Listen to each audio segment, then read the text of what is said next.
Nous vous rappelons qu'il est interdit d'utiliser le téléphone portable à bord de l'avion. Nous vous prions de C'est un ami dessinateur, encore par hasard, je crois aussi. On s'est rencontrés dans l'avion entre Istanbul et Paris. Je lui parle de mon projet et je lui demande s'il peut faire un logo. Moi, je lui dis, voilà, c'est Europe Publique Islam. Notre recherche, c'est d'abord comment l'islam transforme l'Europe. Il a trouvé ce profil avec le croissant et le profil avec l'étoile européenne, entre bleu et vert, le vert de l'islam et le bleu. Donc on ne sait pas si les Européens deviennent musulmans ou les musulmans deviennent européens, mais on ne sait plus. Justement, on brouille les pistes. J'essaie de décentrer l'Europe par l'islam. Et ça veut dire que je recentre l'islam dans la compréhension de l'Europe. Voilà, c'est ça que je suis en train de faire. Comment, en recentrant l'islam, j'ai une lecture de l'Europe qui est en train de se faire, ou se défaire, aussi on peut le dire, différente. Une lecture différente, une lecture d'une autre Europe.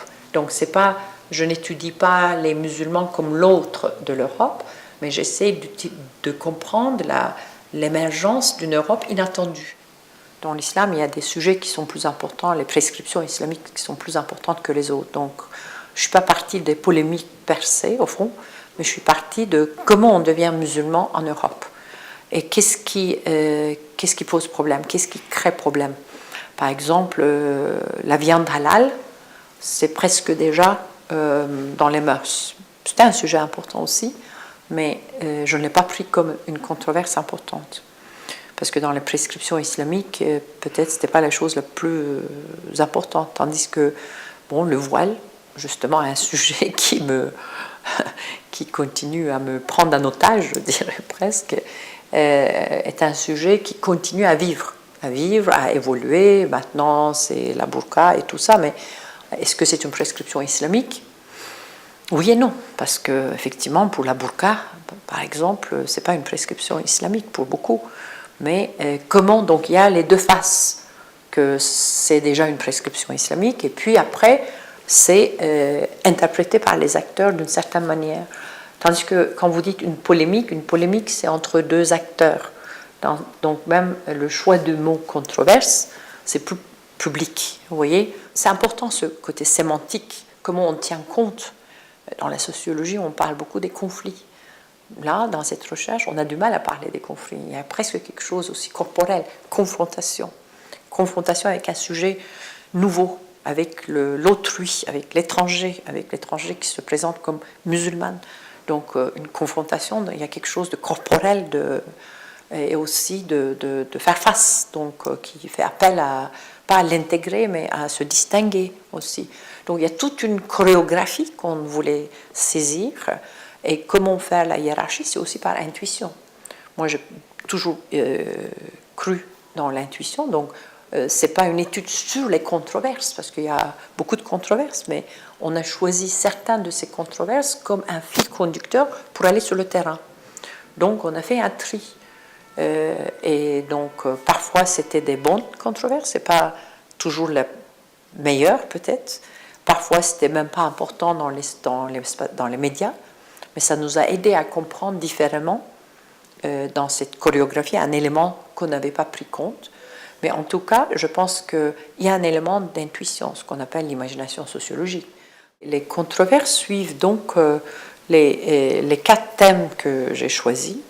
Donc, ce n'est pas une étude qui classifie les controverses telles qu'ils existent dans les médias, mais les 4 axes autour desquels on a organisé notre recherche. L'un, c'est tout ce qui est autour du corps et de la sexualité de la femme, mais aussi de la question de l'homosexualité, etc., comment on gère le rapport au corps. Donc, bien évidemment, le voile était au centre, dans ce sens-là. Deuxièmement, tout ce qui est lié avec la prière et la mosquée. Donc, si l'un, c'est la modestie, l'autre, c'est piété. Troisièmement, c'était par rapport à l'idée de licite et illicite, la charia, ou les mariages religieux, ou tout ce qui est considéré comme illicite. Et quatrièmement, c'est autour de l'art. Ça, c'était aussi très important. Donc, pour les Européens, c'est la liberté d'expression. Pour les musulmans, quand même, peut-être, c'est justement un blasphème. Et là, donc, à peu près dans les 4 axes, les questions visuelles étaient très importantes. Donc là où le bas blesse, qu'est-ce qui est très sacré pour les uns et qu'est-ce qui doit être une valeur commune pour les autres, la liberté d'expression, l'égalité de sexe, le profane, l'humour. Vous voyez, donc c'est autour de ces idées-là qu'on essaie de comprendre aujourd'hui la production de ce qu'on peut appeler les valeurs européennes ou les normes, s'il y en a. Mais c'est dans la production, ce qui m'intéresse, ce n'est pas les valeurs européennes telles qu'elles sont données, mais telles qu'elles sont en train de se revisiter, réinventer dans la confrontation avec l'islam.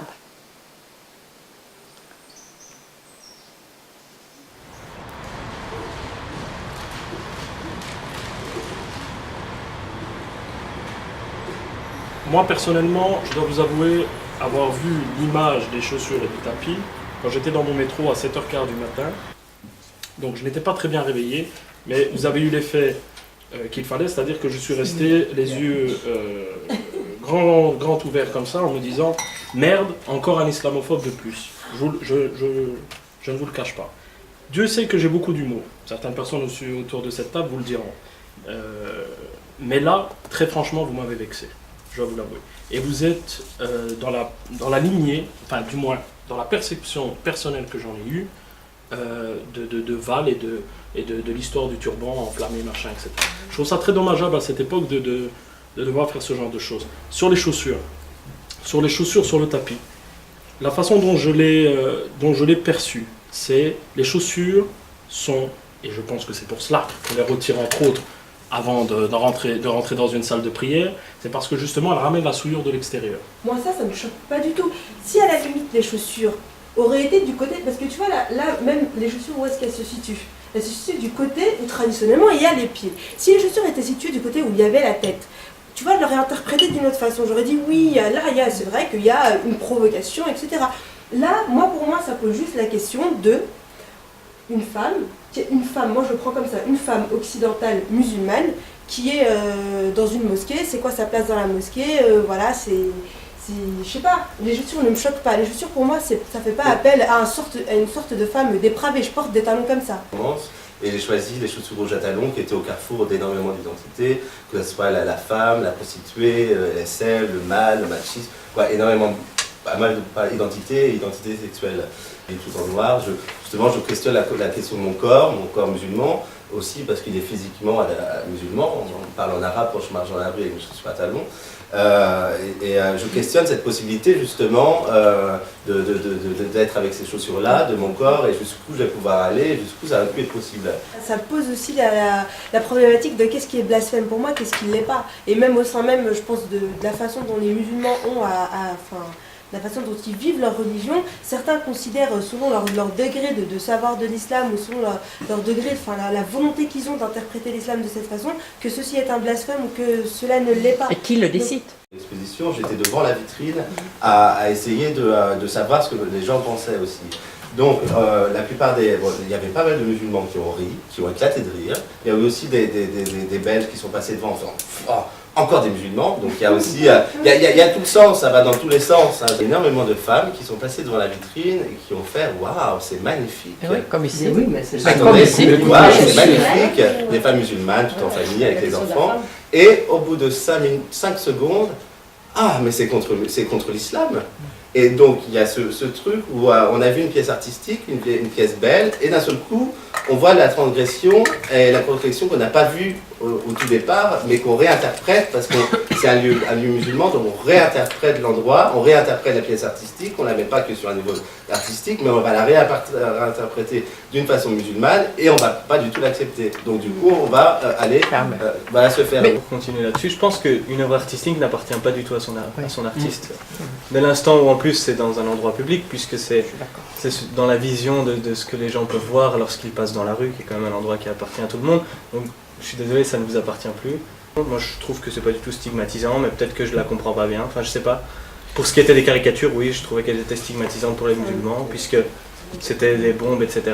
Donc moi ça me choque pas vraiment. Encore une fois, j'insiste sur le fait que c'est une image et que c'est pas la réalité. Oui. J'ai encore fait une pièce où j'ai représenté la Kaaba, où j'ai fait une vidéo dedans, vous voyez. Il y a eu un problème à cause de ça, parce que j'ai touché encore quelque chose qui était dans l'ordre de la représentation, alors que c'était du carton, vous voyez. C'était du carton, ça n'avait rien à voir avec la Kaaba, et pourtant des gens ont craché sur la pièce, ils ont craché sur la Kaaba, qui était une représentation. Jusqu'où en fait va l'idée de la... où on va dire que c'est la Kaaba, mais on va cracher dessus, tu vois. À travers la représentation, à travers la parole, l'échange de paroles, et qui fait naître en effet des points de vue différents, c'est-à-dire des identifications différentes. Une personne ne parle plus en tant que musulmane, mais en tant que musulmane et artiste et autre chose. Et donc la question est de savoir comment on peut passer d'une vision close communautaire à une vision ouverte qui représente l'espace public. L'espace public, c'est ouvert.